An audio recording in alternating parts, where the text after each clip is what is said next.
If you visit a salon with strict rules banning mirrors or anything reflective, would you follow the rules or decide to leave?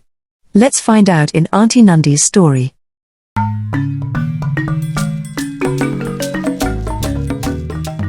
In a small village surrounded by thick forests and rolling hills, there was a tiny hair salon. It was not like any other salon you might have seen. This one was special, and everyone in the village knew it. The walls were painted a soft, warm yellow, and the scent of sweet flowers always filled the air. The shelves were lined with colorful bottles and jars, each holding secret mixtures that made hair smooth and shiny. But there was one thing that was different about this salon. There were no mirrors. The salon belonged to Auntie Nundi, an elderly woman with silver hair that sparkled like the moon. She was known as the best hairdresser in the village, and people would travel from far away just to have her style their hair. Auntie Nundi could braid the most complicated patterns, and her hands moved so quickly that it seemed like magic. But despite her talents, she had one very strict rule: no mirrors were allowed in her salon. Some people found it odd, and others whispered that it was because Auntie Nundi had secrets. But no one dared to ask her directly. They simply trusted that Auntie Nundi knew best. One bright and sunny day, a young girl named Alma walked into the salon with her mother. Alma had big, curious eyes and a mind full of questions. She had heard stories about Auntie Nundi's salon and was excited to finally see it for herself. As they stepped inside, Alma's eyes widened with wonder. The salon was even more beautiful than she had imagined. But something was missing. She turned to her mother and asked, "Mama, where are the mirrors?" Her mother smiled and patted her head. "Auntie Nundi doesn't use mirrors, my dear. She believes they are not needed." "But how can she see what she's doing?" Alma asked, her curiosity growing. "Shh, Alma," her mother whispered. "Auntie Nundi is special. She doesn't need mirrors." Auntie Nundi, who had been arranging her combs and brushes, turned to face them. Her eyes twinkled as she looked at Alma. "Ah, the young ones always ask the best questions," she said with a gentle smile. Alma felt a little embarrassed, but Auntie Nundi didn't seem upset. Instead, she motioned for Alma to sit in the big, comfortable chair.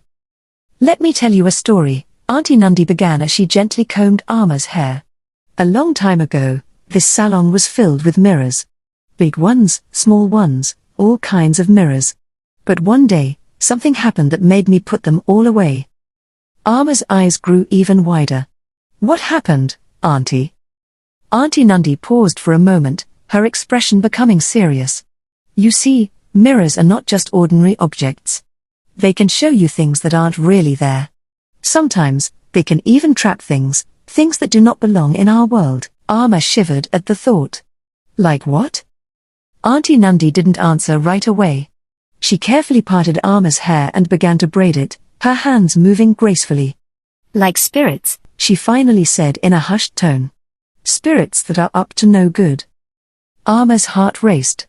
She had heard stories about spirits before, but she never imagined they could be real. "But why would a spirit come here?" she asked, trying to keep her voice steady.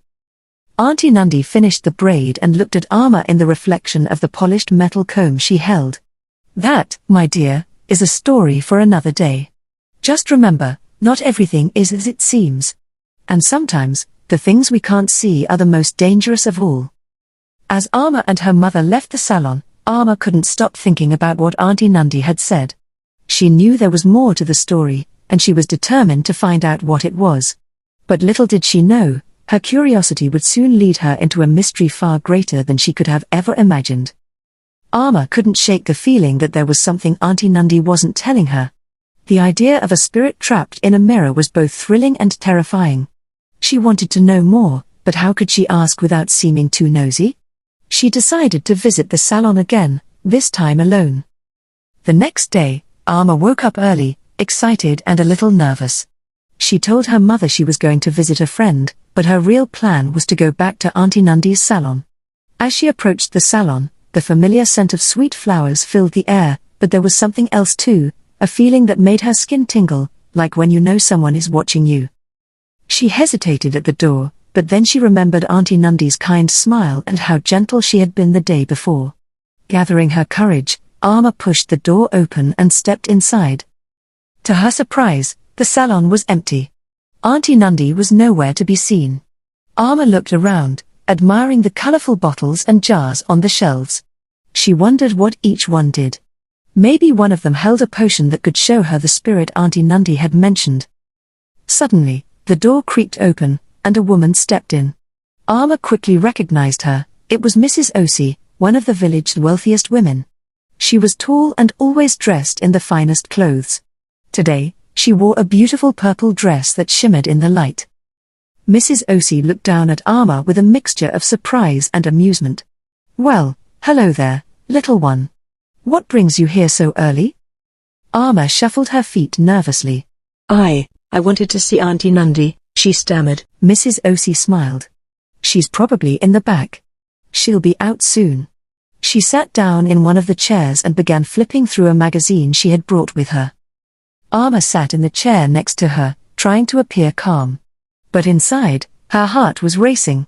She had so many questions and no idea how to ask them. A few minutes later, Auntie Nundy appeared from the back room, wiping her hands on a towel. "Good morning, Mrs. Osei," she greeted warmly. "And Alma, back so soon? Did you forget something?" Alma shook her head. "No, Auntie. I just wanted to visit." Auntie Nundy chuckled softly. "Curious, aren't you? That's a good thing, Alma. But remember, not all questions have answers you're ready to hear." Mrs. Osei glanced at Alma, then at Auntie Nundy. "What's this about? Has our little Alma here been asking too many questions?" Auntie Nundy's eyes twinkled. "Oh, just a bit of curiosity about the mirrors." Mrs. Osei's smile faded slightly, and she shifted uncomfortably in her seat. "Ah, yes. The mirrors. Quite the story, isn't it?"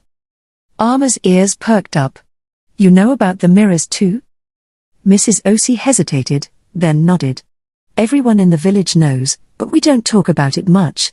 It's just how things are." Auntie Nundy began to work on Mrs. Osei's hair, brushing it gently. "Some things are better left alone, Alma," she said, her voice soft but firm. "But since you're here, would you like to help me today?" Alma's eyes lit up. "Really? I can help?"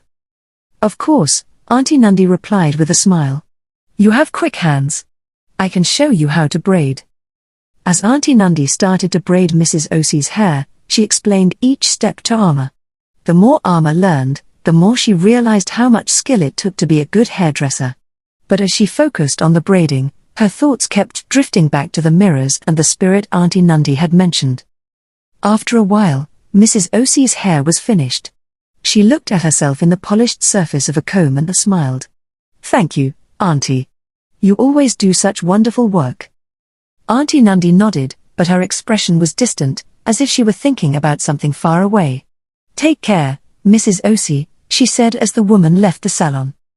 Once they were alone, Alma couldn't hold back her curiosity any longer. "Auntie Nundy, please tell me more about the mirrors. Why did you get rid of them?" Auntie Nundy sighed and sat down, motioning for Alma to sit beside her. "You remind me so much of myself when I was younger," she said, her voice tinged with sadness. "I was just as curious, always wanting to know more, to understand everything. But some things are too dangerous to play with." Alma leaned in closer, her heart pounding. "What happened?" Auntie Nundy closed her eyes for a moment, as if she were gathering her thoughts. "It was many years ago, when I first opened this salon. Back then, I had mirrors everywhere. Big ones that let you see your whole self and small ones just for your face. People loved them. They would spend hours here, admiring their new hairstyles." She paused, and Alma noticed a shadow pass over Auntie Nundy's face. But then, one day, something changed. The mirrors started to show things that weren't there, reflections that didn't belong to the people standing in front of them. At first, I thought it was just my imagination, or maybe a trick of the light. But it wasn't. Alma's breath caught in her throat. "What did you see?" Auntie Nundy's voice dropped to a whisper. "A spirit. An evil spirit, trapped in the mirrors. It would stare out at me with cold, empty eyes, waiting for a chance to escape." Alma shivered, imagining what it must have been like. "What did you do?" I had to get rid of the mirrors, Auntie Nandi said, her voice trembling slightly. It was the only way to keep the spirit from escaping. But even now, I can feel it sometimes, lurking in the shadows, waiting for a chance to return. Alma felt a chill run down her spine. She had never heard anything so frightening. But why did the spirit come here? Why your salon? Auntie Nandi shook her head. I don't know, Alma. Some questions don't have easy answers. But one thing is certain, that spirit is dangerous. And that's why I don't allow mirrors in my salon anymore. Alma sat quietly, absorbing everything Auntie Nandi had told her. She wanted to ask more questions, but she could see that Auntie Nandi was tired, her shoulders slumped as if the weight of the past was too heavy to bear. As Alma left the salon, she couldn't stop thinking about the spirit. What if it was still there, waiting in the darkness? And what if it found a way to escape? The days passed, but Alma couldn't get Auntie Nandi's story out of her mind. Every night, as she lay in bed, she would replay the conversation in her head, imagining the spirit with its cold, empty eyes. She wondered what it looked like, what it wanted, and most of all, how Auntie Nandi had managed to keep it trapped for so long. One afternoon, Alma decided to visit Auntie Nandi again. This time, she was determined to find out more. She wanted to know everything there was to know about the spirit, and maybe even find a way to help. When she arrived at the salon, Auntie Nandi was sitting outside, enjoying the warm sun. She looked up and smiled as Alma approached. Hello, Alma. Back again? Alma nodded, her heart pounding with excitement and fear. Auntie, I've been thinking a lot about what you told me. I want to know more about the spirit.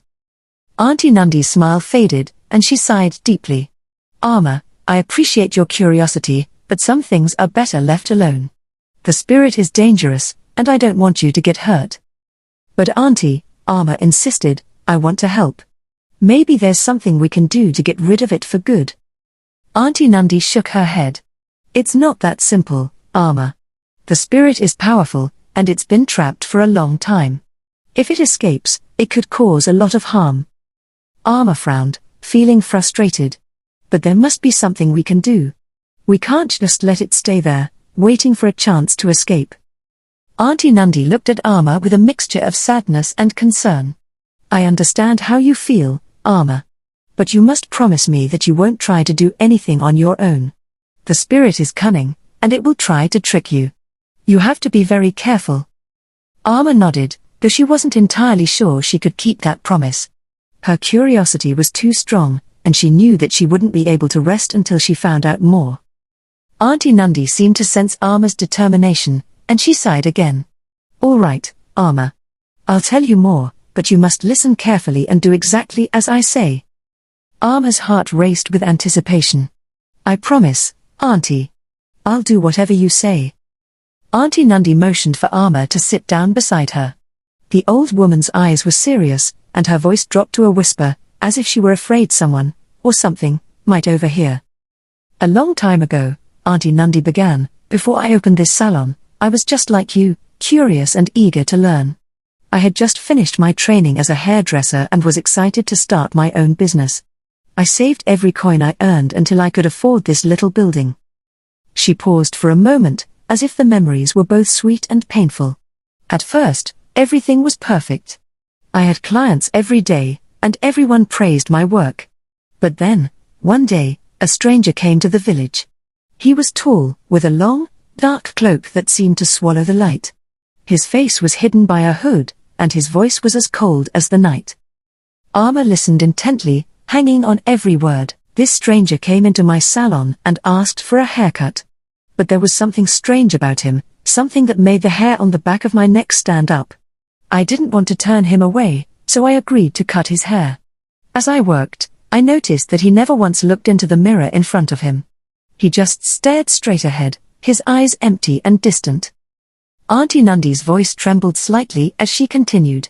When I finished, he stood up and handed me a small, silver coin. It was unlike any money I had ever seen before. And then, without a word, he left. What happened next? Alma asked, her voice barely above a whisper.